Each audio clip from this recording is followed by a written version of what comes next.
Okay, so signs and symptoms of acute kidney injury. So, like I've said before, a lot of the signs and symptoms are going to be the same when it comes to acute kidney injury and chronic kidney disease. It's more just the timing and severity that is different. So I'll go over them for this, and then I'll probably go over them in the other video for chronic kidney disease as well, but that's fine. More is better than less, right?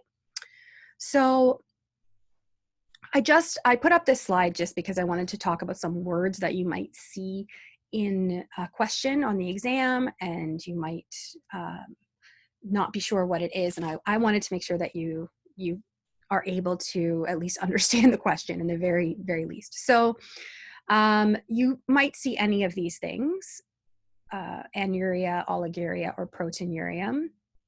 So we've talked about this before. When you see or a or whatever at the beginning of a word, it means no or none. So no urine in this case. Anuria literally means like no urine. However, it's not always exactly no urine, but it's usually very, very, very little to no urine. So less than 100 milliliters in 24 hours. Then you have oligaria, which is low urine output, so it's less than normal. In this case, it's between about 100 and 400 milliliters in 24 hours. That's actually coming out. So I think every textbook has different numbers, but the idea is anuria is extremely, extremely low urine output or no urine output at all. Oligaria is very low urine output. And then dysuria, you'll see that is just painful or difficult urination. Proteinuria just is protein in the urine. And all of these things make sense with the things we talked about earlier in the video relating to fluid retention. First of all, if the kidneys are not working properly, the distal tubule is not doing its job of pulling fluid out of the cell and using it to dilute the urine. And so that fluid is being retained. Whether that's because of a renin-angiotensin cascade that was stimulated because of low blood flow, or whether that's because of ischemia and damage to the kidney. It doesn't really matter at this point. It's not, the bottom line is that fluid is being retained in the blood and in the body and not being used to dilute the urine. And so that will cause anywhere from anuria to oligaria, okay?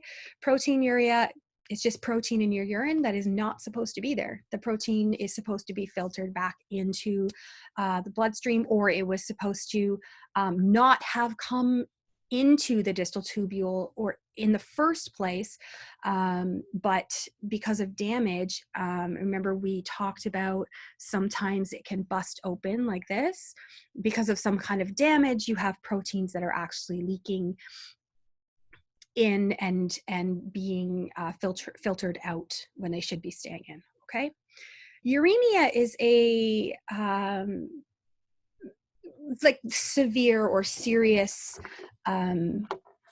manifestation of kidney disease. So it's a constellation of symptoms and signs, okay? The signs here, I know we've talked about this ad nauseum, but elevated creatinine and BUN in the blood, and that's because your kidneys aren't filtering it out. Abnormal abnormal electrolytes, and in this case, by now we should know that that is usually hyperkalemia, hypocalcemia, because the kidneys normally excrete all of that extra potassium, and when they are not working, they do not do that, and it builds up in the blood. So you end up with hyperkalemia. You may end up with acidosis, and we, I think, talked about the kind of, background to that. I'll just go over it again really quickly for those who maybe don't watch all of the videos. So you remember that the kidneys, specifically that tubule, is responsible for excreting hydrogen ions, and for reabsorbing bicarb. And the body uses that bicarb to buffer those hydrogen ions, right? So when we're not excreting the hydrogen ions, it's building up in the system.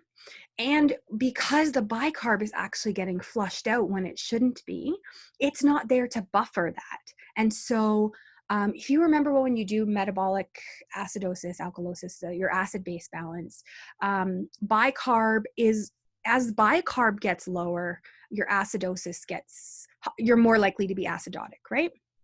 Okay, so the kidneys are largely responsible for excreting that hydrogen and reabsorbing that bicarb. When that doesn't happen for long periods of time, or this is one of the more severe side effects of kidney injury or kidney failure. Anemia. This is because the kidneys are responsible for the creation of erythropoietin, which is a hormone that stimulates red blood cell creation or production in the bone marrow. You don't have that. As your red blood cells die off, there's nothing there to replace them. Okay. Fluid volume excess. We've talked about this kind of here when we talked about the urine oligaria, so I'm not going to go over that again. You also get nausea, anorexia, fatigue, pruritus, which is just itching of the skin, which I spelled wrong. Pruritus, this has to do with the calcium phosphate kind of deposits. So I'm not going to go into all of the kind of patho behind that, but the idea is the calcium and phosphate, when you have high phosphate like that, it's going to bind to the calcium, and it actually will leave little deposits in your skin that are really, really itchy. And I've seen patients in kidney failure who have literally scratched so hard, they've broken the skin. So that's a fairly common side effect until you balance out that calcium and phosphate. So we're going to go through this really quickly because I don't see anything that's huge here. Skin, Paticchia, Purpura, and Eccomosis. These are all basically tiny hemorrhages that are just under the skin.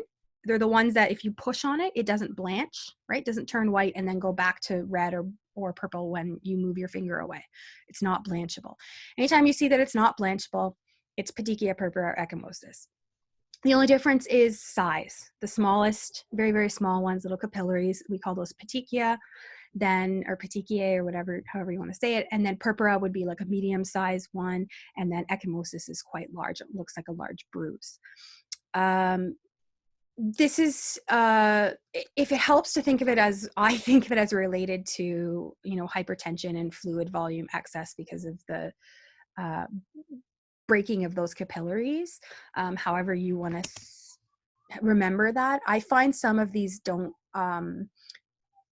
make as much sense. Like, for me to remember all of the manifestations of any disease, any condition that we study, I really need to understand what's going on underneath the surface in order to, right? And in this case, some of them, I honestly don't know the underlying, because it happens at such a cellular level, and it's about exchange of ions and this and that. Sometimes I'm just not going to go and look at all that, but I also don't like to memorize things.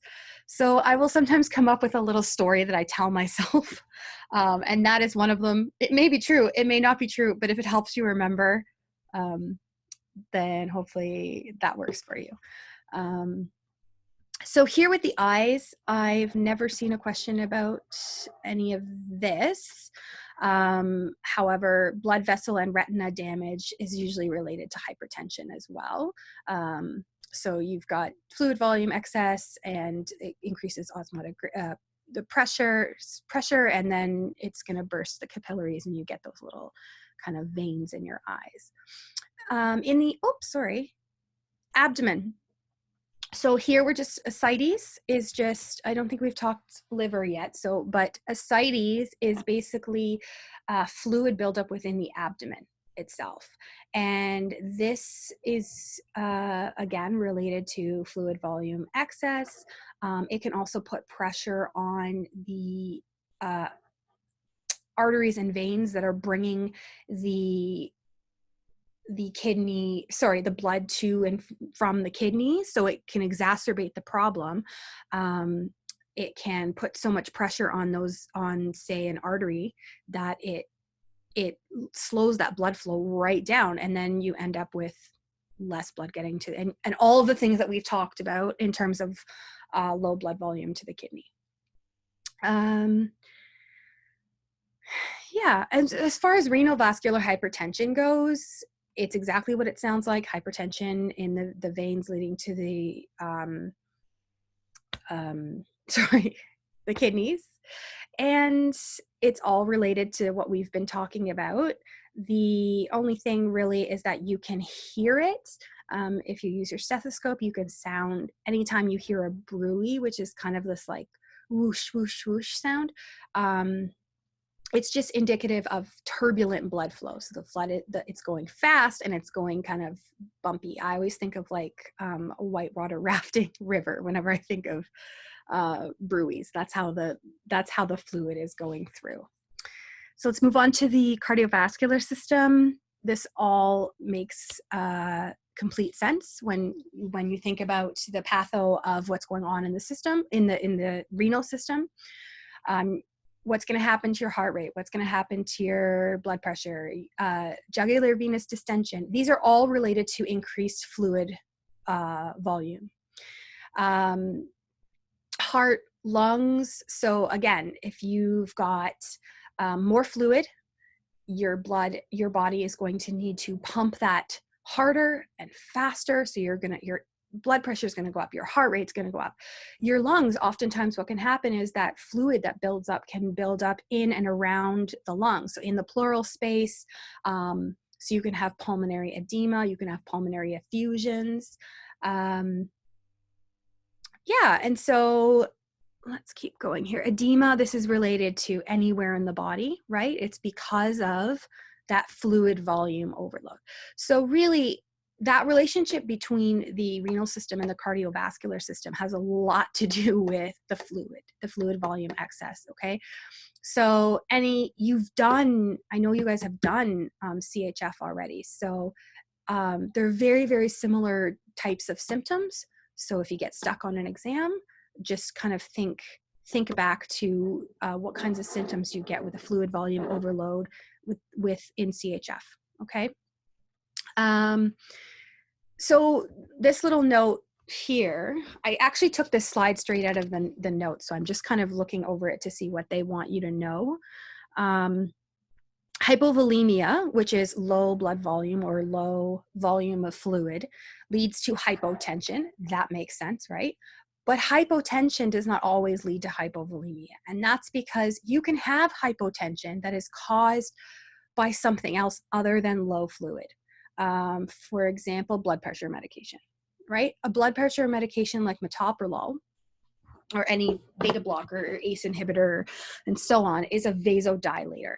And what that does is it takes that, if you think of the vein as like a tube, that tube can contract and can expand. And when you have an expanded tube or an expanded vein, it's relaxed, then of course the fluid is going to move through it a lot slower. It's not going to have as much pressure.